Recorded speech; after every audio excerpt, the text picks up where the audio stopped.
They came in the dead of night. Their cries ripped through the air like a thunderclap, loud enough to shake even the bravest of hearts. But it wasn't the cries of the raiders that startled me. No, it was the ululations of our women, their voices sharp, fierce, and untamed. I was just a boy, too small to hold a spear and too scared to even dream of doing so. My sister and I hid behind the great baobab tree, clutching each other as we watched a battle unlike any our village had ever seen. The women were fighting. Not to protect the children or the homes as women had always done, but to defend the very gates of the village. They held machetes, spears, and even farm tools, anything sharp enough to cut or strong enough to swing. Their faces, painted with ash and sweat, glistened in the firelight. The men had been defeated in an earlier raid. Their bodies lay scattered on the outskirts of the village, some wounded, some gone forever. The enemy had returned to finish us, but they were not ready for what awaited them. None of us were. That night, the women became warriors. And it all began with Nanisca. The kingdom of Dahomey had long been a place of beauty and abundance. Its rivers flowed clear, the palms swayed with fruit, and the markets bustled with life. Traders came from distant lands, bringing stories, spices, and treasures to exchange for the vibrant textiles and intricate crafts our people produced.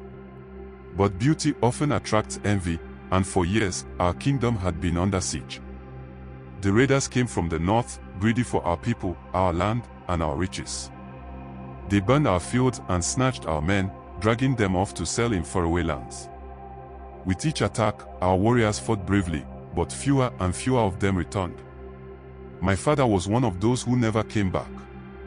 The memory of him standing at the gate, spear in hand, is etched into my mind. He had kissed my forehead and promised to return. He never did. The grief weighed heavily on the village, but none carried it more visibly than the women. The men who survived the battles were broken and quiet, but the women bore their losses with a silent fury. They cried, yes, but their tears were not of surrender.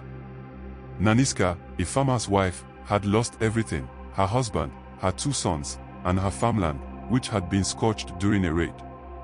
When the elders called a meeting to discuss how to protect the village, she came uninvited.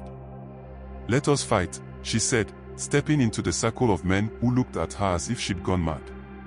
One elder scoffed. "You are a woman, Nanisca. The battlefield is no place for you." She stared at him, her voice steady. "The battlefield has already come to us. Our men are gone, and if we wait for help, we will all be taken. Let the women fight, or there will be nothing left to protect." The king, Agogjie, sat on his throne, silent and thoughtful. He had seen the same grief in his people's eyes, and he understood Nanisca's desperation. Against the advice of his council, he agreed. "You will train," he said. "If you can prove yourselves, you will fight." The next morning, Nanisca gathered the women of the village. Some were widows like her, others were girls barely old enough to know the pain of loss. They trained with tools at first, hoes, machetes, and sticks, before the blacksmith began forging weapons for them. At first, their movements were clumsy, their arms weak. But desperation and determination drove them. The training was brutal. They learned to run through the forest barefoot, to climb trees with ease, and to wield their weapons with precision. Their hands blistered, their feet bled, and their muscles ached, but they did not stop. Nanisca's voice rang out across the training grounds each day, urging them on. "Do not think of your pain," she would say. "Think of your children.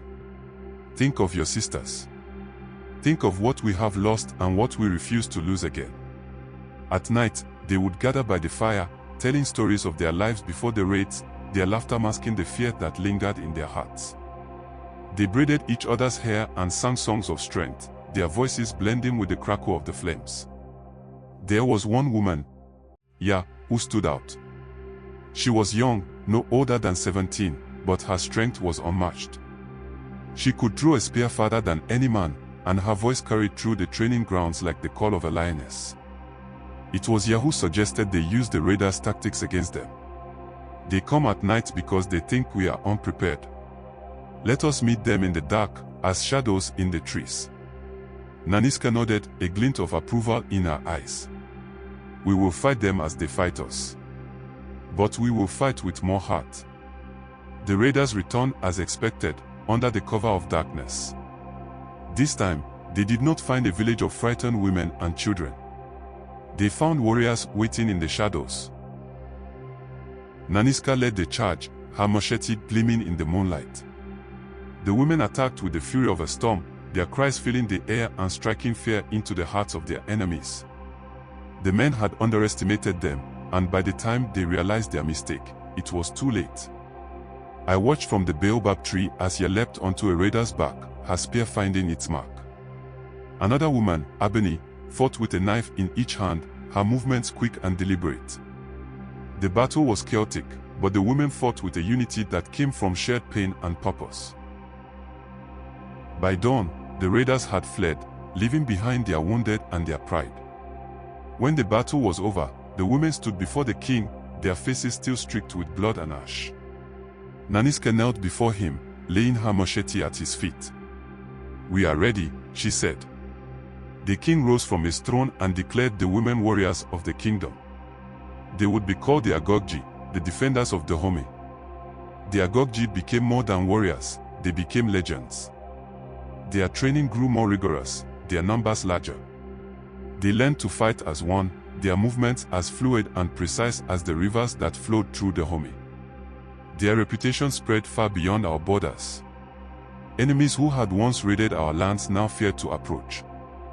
The Agogjie's victories brought a new era of strength to the kingdom. Years later, as an old man, I often sit beneath the baobab tree, where I first witnessed the women rise. The tree has grown, its roots deep and unyielding, much like the legacy of the Agogjie. I see their faces in my dreams, their courage, their determination. They were more than warriors, they were the heart of our kingdom. And on that night, when they took up their spears, they not only saved us but gave us hope. Even now, when the wind moves through the trees, I hear their ululations, a sound that reminds me of what we can become when we refuse to give up.